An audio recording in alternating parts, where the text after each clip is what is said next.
যে আল্লাহ তাবারক ওয়া তাআলা আমাদেরকে বিভিন্ন কাজকর্ম ত্যাগ করে মসজিদে এসে ইবাদতের উদ্দেশ্যে কোরআন এবং হাদিসের কিছু আলোচনা শোনার মতন তৌফিক দান করেছে। এজন্য মহান তাবারক ওয়া তাআলার দরবারে কালিমাতুশ শুকরিয়া আদায় করি আলহামদুলিল্লাহ। আরো শুকরিয়া আদায় করি তাজদারে মদিনা আহমদে মুস্তাফা সাইয়্যিদুল মুরসালিন জনাবে মুহাম্মাদুর রাসূলুল্লাহ সাল্লাল্লাহু আলাইহি ওয়াসাল্লামের উম্মত হয়ে এই পৃথিবীর জমিনে আসার মতন সুবর্ণ সুযোগ করে দিয়েছে। এজন্য মহান তাবারক ওয়া তাআলার দরবারে কালিমাতুশ শুকরিয়া আদায় করি আলহামদুলিল্লাহ। জনাবে মুহাম্মাদুর রাসূলুল্লাহ সাল্লাল্লাহু আলাইহি ওয়াসাল্লাম যখন উনি মসজিদে ইমামতি করতেন তখন ওই মসজিদের তখন তো মসজিদ এত উন্নতি ছিল না, বেশিরভাগই মসজিদ ছিল কি খেজুরের খুঁটি, খেজুরের পাতার ছাউনি।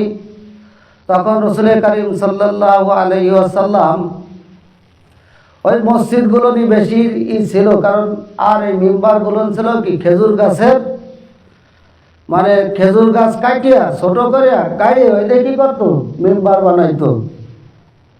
মসজিদে নববীর খুঁটি ছিল কি খেজুর গাছের এবং মিম্বারও ছিল খেজুর গাছের।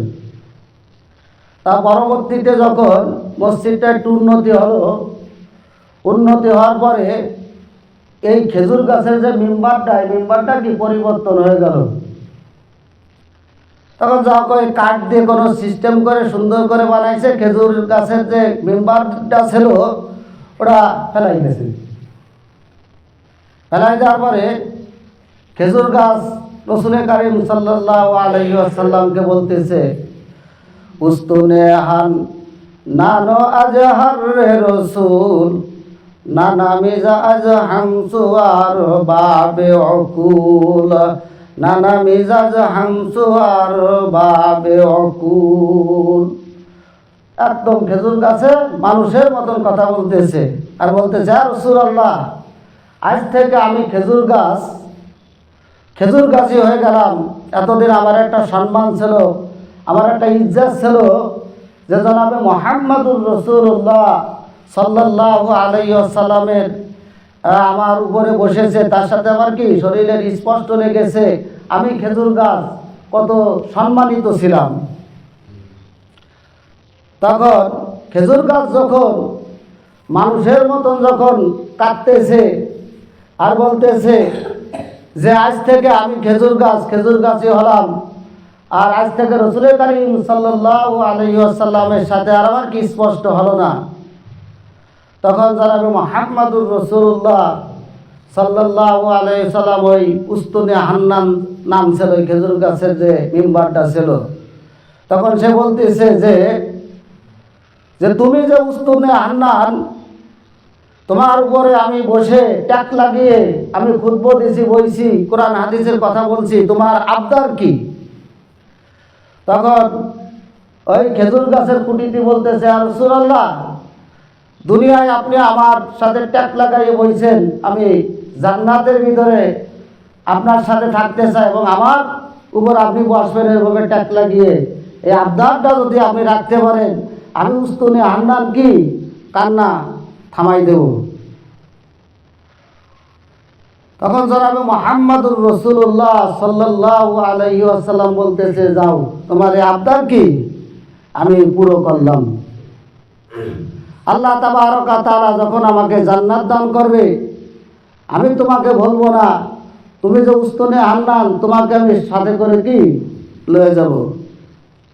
মাকসাদ ছিল যে এমন একটি নবীর উম্মত আমরা, যে নবীর উম্মত এই পৃথিবীর জমিনে যত পয়গম্বর এসেছে হযরত আদম আলাইহিস সালাতু ওয়াস সালাম থেকে আমাদের নবী হযরত মুহাম্মাদুর রাসূলুল্লাহ সাল্লাল্লাহু আলাইহি সাল্লামের কি পূর্বের নবী ছিল হযরত কি ঈসা আলাইহিস সালাতু ওয়াস সালাম। তাই ঈসা আলাইহিস সালাতু ওয়াস সালাম থেকে হযরত আদম আলাইহিস সালাতু ওয়াস সালাম পর্যন্ত 1,24,000 পয়গম্বর পৃথিবীতে এসেছে। অনেকে বলে 1 লাখ বা 2 লাখ মাতান্তরে। মাতান্তর শব্দ হচ্ছে মানে কম বেশি, 19 আর 20 কম বেশি হতে পারে, কিন্তু 1 লক্ষ তো কম বেশি না। এই জন্য হাদিসের ভিতরে এসেছে 1 লাখ অথবা 1,24,000 পয়গম্বর পৃথিবীর জমিনে কি এসেছে। তাই আমরা সেই নবীর উম্মত হয়ে আমরা কি পৃথিবীর জমিনে আসতে পেরেছি। যে নবীর উম্মত হওয়ার জন্য অনেক নবীর উম্মতরা কি দরখাস্ত করেছে, নবীরা পর্যন্ত দরখাস্ত করেছে, আমরা সেই নবীর কি উম্মত হতে পেরেছি। এজন্য মহান তাবারক ওয়া তাআলার দরবারে কি আমরা কি শুকরিয়া আদায় করি। আলহামদুলিল্লাহ। জনাবে মুহাম্মদুর রাসূলুল্লাহ সাল্লাল্লাহু আলাইহি ওয়াসাল্লাম উনি কত বড় একজন নবী ছিলেন, কত বড় একজন আল্লাহর প্রিয় নবী ছিলেন, যে জনাবে মুহাম্মদুর রাসূলুল্লাহ সাল্লাল্লাহু আলাইহি ওয়াসাল্লাম তরবারির দ্বারাই মানুষকে জ্ঞানজাম ফাসাদ করে ইসলামকে কি প্রতিষ্ঠিত করিলেন। ওনার আখলাক খুলুকুল আযীম মানে ওনার উত্তম আখলাক দেখে ইহুদিরা বেধর্মীরা কি দলে দলে কি মুসলমান হয়েছে, ইসলামের ঝান্ডার নিচে তারা এসেছে। যেরকম রাসূল কারীম সাল্লাল্লাহু আলাইহি ওয়াসাল্লামের কাছে এক ইহুদি এসেছে, ইহুদি মেহমান হয়ে এসেছে। আসার পরে রাসূল কারীম সাল্লাল্লাহু আলাইহি ওয়াসাল্লাম তাকে কি মেহমানদারি করাইছে। তাও ইহুদি এত পরিমাণ খানা খাইছে যে ঘরের ভিতরে যাতে কোনো খানা না থাকে, আজকে শিখিয়ে দেওয়ার জন্য আমি সব খানাগুলো কি আমি একাই খাবো। তা রাসূল কারীম সাল্লাল্লাহু আলাইহি ওয়াসাল্লাম মেহমানদারি করাইছে, খানা খাওয়াইছে। খানা খাওয়ানোর পরে রাসূল কারীম সাল্লাল্লাহু আলাইহি ওয়াসাল্লাম যে বিছানায় ঘুমাইতেন ওই বিছানায় ইহুদিকে কি থাকতে দিয়েছে।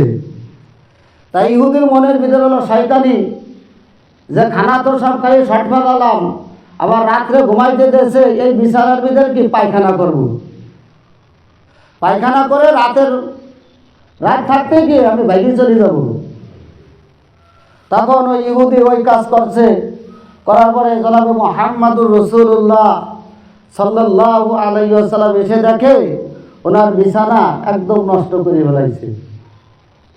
তখন জনাবে মুহাম্মদুর রাসূলুল্লাহ সাল্লাল্লাহু আলাইহি ওয়াসাল্লাম বলতেছে, আরে আমার বাড়ির মেহমান রাত্রে যেন কি কষ্ট পাইছে, তার খোঁজ খবর নেওয়া কি আমার প্রয়োজন ছিল। উনি ওইগুলো নিয়ে পরিষ্কার করতেছে। এদের ইহুদি উনার আবার ওই যুগে তরবারি থাকতো, প্রত্যেকটা মানুষের কাছে কি তরবারি থাকতো। রাতের অন্ধকারে দেখা যাচ্ছে যে 2 জন এসে দেয়ালি ওরা যুদ্ধ শুরু করে দিত। সকালবেলা দেখা উঠে দেখতো যে 2 ভাই অথবা বাপ বেটা এইরকম ছিল। দেখা হলি কি ওরা রাতের অন্ধকারে একজন আর একজন এসে দেখা হলি কি ওরা তরবারিতে কি ওরা যুদ্ধ করতো। এই জন্য কি ওদের কাছে সবসময় জন্য কি তরবারি থাকতো।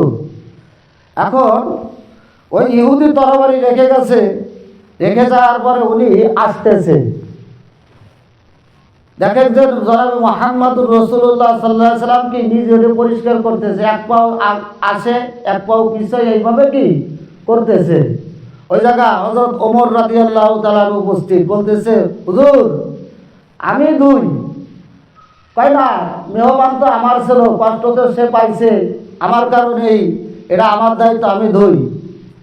যখন ইহুদি 1 পাও 2 পাও আস্তে আস্তে আস্তে আস্তে যখন একদম নিকটে চলে আসছে, ওমর রাদিয়াল্লাহু তাআলা বলতে, হুজুর এক তো খানা খেয়ে শর্ট ফেলাইছে, আবার আপনার বিছানায় সে ময়লা করে থুয়ে গেছে, তরবারি দেন, পারমিশন দেন, আর গর্দান কি 2 টুকরো করে দেব। তখন জনাবে মুহাম্মদুর রাসূলুল্লাহ সাল্লাল্লাহু আলাইহি ওয়াসাল্লাম বলতেছে যে না, ওরে কিছু বলা যাবে না, ও আসুক, আমার কাছে আসুক। যখন আইছে, আসার পরে বলতেছে, ইহুদি তুমি আমার কারণে কষ্ট পাইছো ভাই, তুমি আমাকে মাফ করে দিও। তোমার খোঁজ খবর নেওয়া প্রয়োজন ছিল কিন্তু আমি নিতে পারিনি, এটা আমার ব্যর্থতা, তুমি আমাকে ক্ষমা করে দাও। সঙ্গে সঙ্গে ইহুদি জনাবে মুহাম্মদুর রাসূলুল্লাহ সাল্লাল্লাহু আলাইহি ওয়াসাল্লামের পায়ের উপর পড়ে বলতেছে, ইয়া রাসূলুল্লাহ, ইয়া হাবিবাল্লাহ, আমি আপনাকে পরীক্ষা করার জন্য আমি এইগুলো করেছি, কারণ আপনি যে নিশ্চিত আল্লাহর পয়গম্বর, আপনি যে মুহাম্মাদুর রাসূলুল্লাহ সাল্লাল্লাহু আলাইহি ওয়াসাল্লাম, কোনো সন্দেহ নাই। আপনি আমাকে কলেমা পড়াই, আপনি মুসলমান বানাই দেন। যে মুহাম্মাদুর রাসূলুল্লাহ সাল্লাল্লাহু আলাইহি ওয়াসাল্লামের উপরে মশা মাছি পড়া পর্যন্ত নিষেধ আছে, সেই জনাবে মুহাম্মাদুর রাসূলুল্লাহ সাল্লাল্লাহু আলাইহি ওয়াসাল্লামের হাতে আমার ময়লা পরিষ্কার হইতেছে। কারণ আপনি যেমন তেমন মানুষ নাই, আপনি আমাকে জলদি করে কলেমা পড়াই মুসলমান বানান। কারণ তার আখলাক দেখে, তার চরিত্র দেখে মানুষ কি যাকে যাকে দলে দলে কি মুসলমান হয়েছে। আর ওই যদি কথা, বেটা তোরে মেহমানদারি করাইলাম, আবার তোকে সুন্দর জায়গা ঘুমাইতে দিলাম, তুই আমার এই সমস্ত কারবার করে গেছিস, আগে তোরে কতক্ষণ কি বাইন্দে পিটাই লই। আমরা যদি কইতাম না, অবশ্যই করতাম যে মেহমানদারি করছো ভালো কথা, রাত্রে বিছানায় পায়খানা প্রস্রাব করে গেছো, এটা কোন ধরনের এরা মেহমান। আমরা কি মারতাম, না মারলে আমরা কি বেশি কইতাম যে এরকম মেহমান আর জীবনে বাড়ির ধরে আইসো না। তারপরে কি আল্লাহর রসুল কিচ্ছু বলি নাই, তাকে কি করছে, তাকে মেহমানদারি করাইছে। তার আখলাক চরিত্র দেখে কি মানুষ কি মুসলমান হয়েছে। আর আমরা সেই নবীর কি উম্মত, আমাকে কি আমাদের খাসলা তো ঠিক সেরকমেরই হতে হবে। আল্লাহ রসুল জনাবে মুহাম্মাদুর রাসূলুল্লাহ সাল্লাল্লাহু আলাইহি ওয়াসাল্লাম বলতেছেন, আমার উম্মত যদি আর একটা উম্মত যদি এক উম্মতের দ্বারা আর একটা উম্মত যদি শস্য পরিমাণ যদি কষ্ট পায়, শস্য পরিমাণ যদি ব্যথা পাই, কষ্ট পাই, কাল কিয়ামতের ময়দানে আমি রাসূল তার জন্য সুপারিশ করব না। আর আমরা তো কষ্ট দিতেই তালে থাকি, কথায় কষ্ট দিই, হাত দিয়ে কষ্ট দিই, কতভাবে কি আমরা কি কষ্ট দিতেই থাকি। আমরা মুসলমান হয়েছি, আমাদের 14 গোষ্ঠী মুসলমান, কিন্তু মুসলমানের যে নিয়ম, মুসলমানদের আখলাক, মুসলমানদের যে চরিত্র আমাদের ভিতরে এখনো আমাদের ভিতরে আসতে পারি নাই। আমরা কি নামেই শুধু মুসলমান, কিন্তু আমরা কামে এখনো কি হইতে পারি নাই। এজন্য মুহাম্মাদুর রাসূলুল্লাহ সাল্লাল্লাহু আলাইহি ওয়াসাল্লাম বলতেছেন যে আমার উম্মত এগুলো হয়ে যাচ্ছে, কি হয়ে যাচ্ছে, পথভ্রষ্ট হয়ে যাইতেছে। কাল কিয়ামতের ময়দানে আমি রাসূল আল্লাহ রাব্বুল আলামিনের কাছে আমি সুপারিশ করব। কেমনে সুপারিশ করব? কারণ আমার আদর্শ থেকে তারা অনেক দূরে। আজ আমাদের কি আদর্শ থাকা কি ছিল? আমাদের যে আদর্শ, এই আদর্শ চলে গেছে ইহুদি নাসারাদের ভিতরে, আর তাদের আদর্শ আমাদের ভিতরে চলে গেছে। আপনি ঢাকা শহর কিছু লোক আছে, যদি কোন ভাই আমি এই রাস্তায় দিয়ে যাব, আমি অমুক শ্যামলী অমুক জায়গা যাব, কোন রাস্তা দিয়ে গেলে ভালো হবে? যদি ভাইছেন খারাপ লোকের ইসি পড়িয়ে যান, তাই কবে ভাই ওই দায়িত্বে যাই, ওই দায়িত্বে যান, মানে ওই চিপাগলির ভিতরে গেলে কি ও যাতে সব কিছু কি কাটিয়ে দিতে পারে। দেখেন নাম, ওর নাম ঠিকানা দেখেন, ওর নাম নয় আব্দুল সত্তার হবে, নয় আব্দুর রহিম হবে, নয় ইসলাম হবে, মানে বিভিন্ন ইসলামিক নাম হবে, কিন্তু ওর ধান্দা কি চিপাগলির ভিতরে যাবে, যা পাবে সব কিছুকে কাড়ি টাড়ি রেখে বাড়ি চলে যাবে।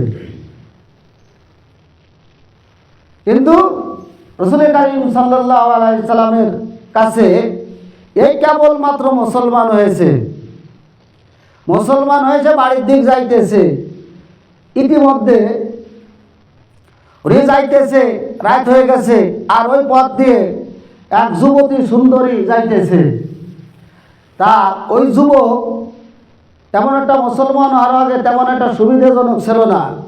যখন রাত্রে যাইতেছে আর মহিলাও আসতেছে, তা মহিলা ওই যুবককে দিয়ে কি থরথর করে কাঁপতেছে, যে না জানি আজ আমার কি অবস্থা হয়, আমার টাকা পয়সা সব কিছু তো নেবে, না জানি আমার চরিত্রের উপরে যদি কলঙ্ক লাগাই দেয়, এইরকমের কি ওই মহিলা থরথর করে কাঁপতেছে। যুবক এসে বলতেছে, মাগো কোনো ভয় নাই, কারণ আমি কিছুক্ষণ আগে মুহাম্মাদুর রাসূলুল্লাহ সাল্লাল্লাহু আলাইহি ওয়াসাল্লামের হাতে হাত দিয়ে আমি মুসলমান হয়ে গেছি।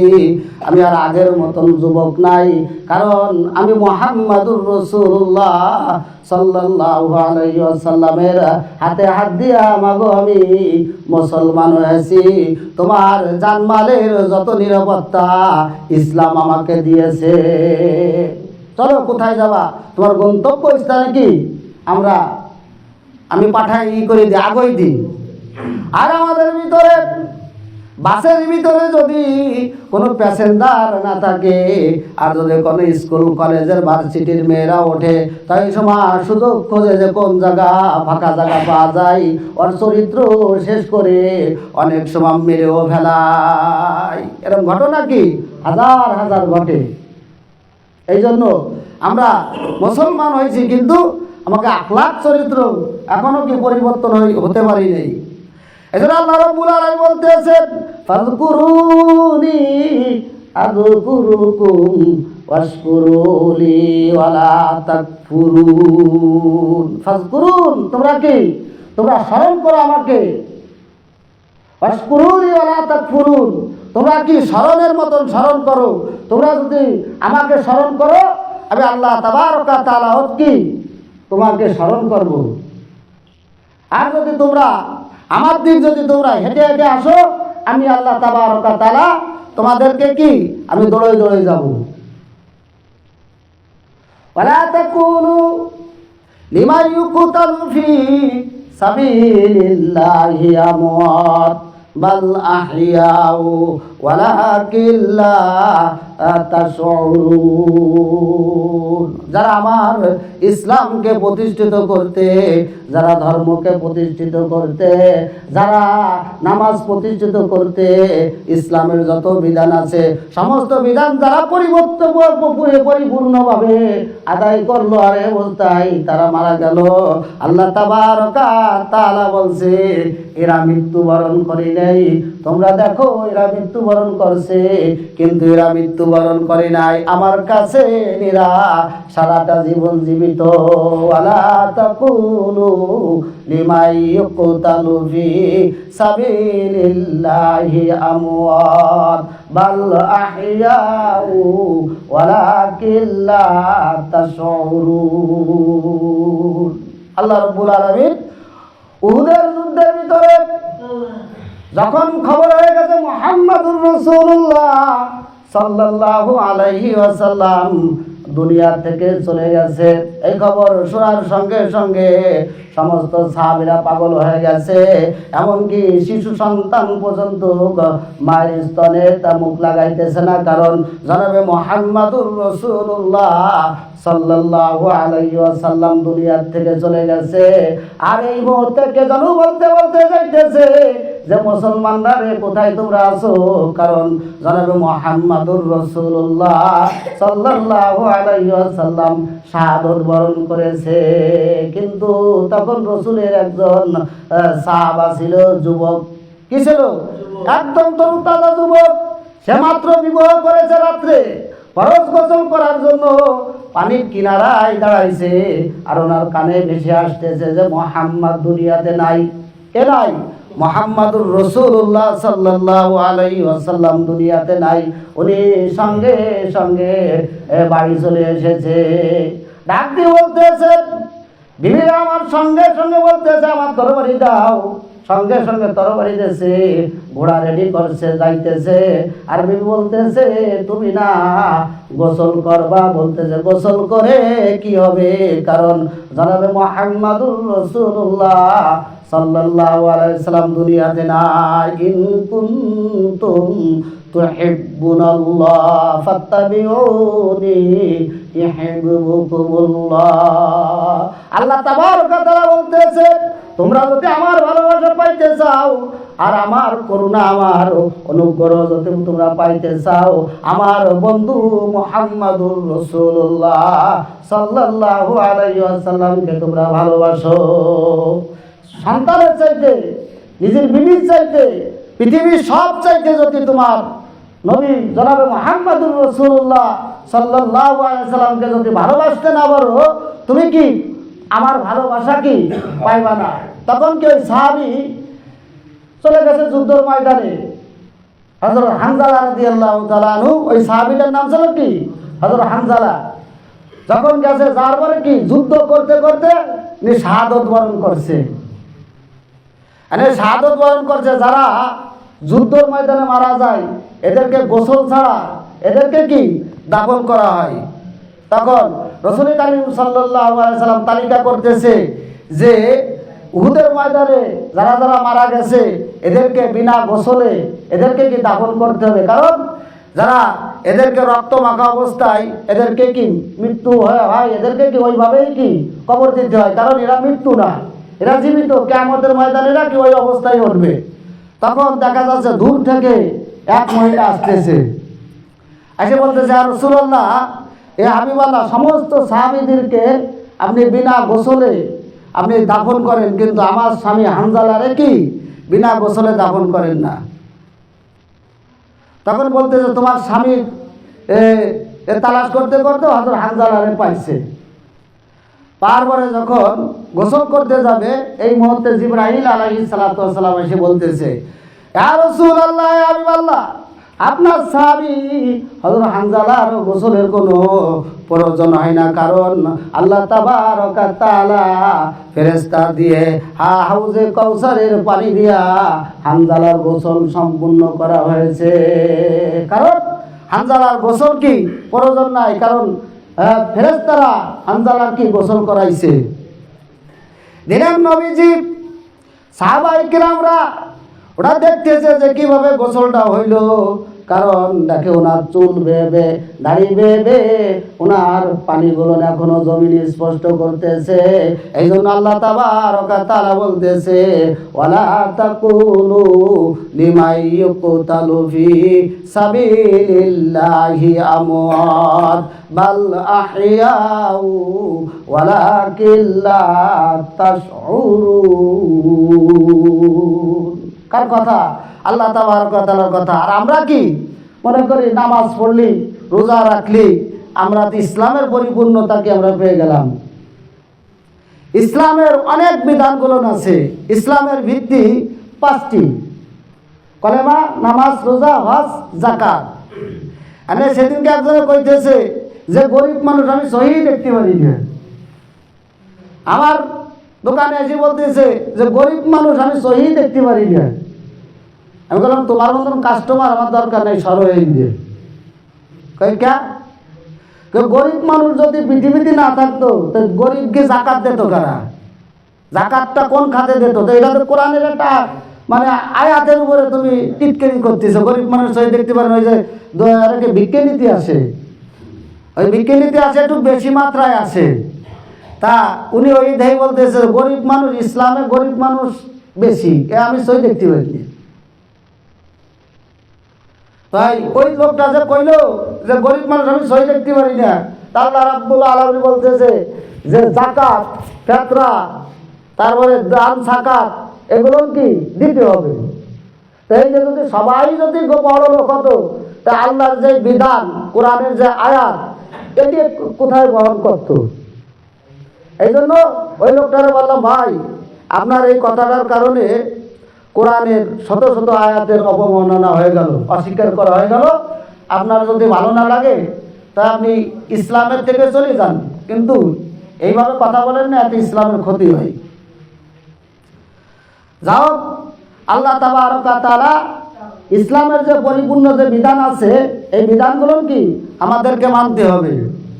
যেরকম আল্লাহ রাব্বুল আলামিন বলতেছেন যে ওয়াকিমুস সালাতা ওয়া আতুজ যাকাতা ওয়াতাসিমু, যে তোমরা নামাজ পড়বা, যাকাত দেবা, হজ করবা এবং ইতিম মিসকিনের উপর কি তোমরা কি খেয়াল রাখবা। কিয়ামতের ময়দানে যখন মানুষদেরকে আল্লাহ তাবারক ওয়া তাআলা হিসাব কিতাব নেওয়ার পরে কিছু সংখ্যা লোক যখন জাহান্নামের ভিতরে যাবে, তখন জাহান্নামের ফেরেশতাদেরকে বলা হবে, ভাই আমরা কোন কারণে জাহান্নামে আসলাম? আমরা তো দুনিয়ায় অনেক কাজকর্ম করছি, নামাজ কালাম পড়ছি, হজ করছি, যাকাত দিছি, তাই সব কিছু করছি, তাই কোন কারণে আমরা জাহান্নামে আসলাম? তখন তারা বলবে, ফেরেশতারা বলবে, তোমরা চারটি কারণে তোমরা কি, তোমার ভিতরে চারটি কারণ ধরা খাইছে, এই চারটি কারণে কি তুমি জাহান্নামে আসলা। তখন বলবে এই চারটি কারণ কি? তখন তারা বলবে ইয়াতুলুনা আলাইকুম আয়াতি রাব্বিকুম ওয়া ইউনজিরুনাকুম লিকাআ ইয়াউমিকুম হাযা ক্বালু বালা ওয়ালাকিন হাক্কাত কালিমাতুল আযাবি আলাল কাফিরিন। এই চারটি কারণে ইয়াতলুনা আলাইকুম, যখন তিলাওয়াত করেছে, যখন ইমাম সাহেব তিলাওয়াত করেছে, আলেম উলামা যখন তিলাওয়াত করেছে, তারা ভালো ভালো কথা বলেছে যে নামাজ না পড়লে এই শাস্তি হবে, রোজা না রাখলে এই শাস্তি হবে, মানুষের সাথে ভালো ব্যবহার না করলে এই শাস্তি হবে। কিন্তু আমরা ঘাড় মুড়াই আমরা চলেছি, তাদের কথা আমরা গুরুত্ব দিই নেই। এই কারণে আজ তোমরা জাহান্নামে চলে আসলা। ইয়াতুলুনা আলাইকুম আয়াতি রাব্বিকুম, এটা কোরআনের হাদিসের আলোচনা চলছে। আর চার দোকানে বসে বসে দুনিয়ার গপ্প করছে, মিথ্যারে সত্যি করছে, সত্যিরে মিথ্যা করছে। এইভাবে গপ্প গুজব করিয়া 63 বছর 70 বছর জিন্দেগিটা কাটাই দেছ। কোনোদিন তোমরা কোরআন হাদিসের কথা মানো নাই। এই একটি প্রথম নম্বর কারণ হচ্ছে তোমরা কোরআন হাদিস মোতাবেক তোমাদের জিন্দেগি গঠন করে নাই। বুঝলাম একটা, আরো 3টা বলতেছে। আর 2 নম্বর হচ্ছে আল্লাহ তাবারক ওয়া তাআলা তোমাকে ক্ষমতা দিয়েছিল, তুমি এলাকার চেয়ারম্যান ছিলা, এমপি ছিলা, মন্ত্রী ছিলা, তোমার অপব্যবহার করেছো।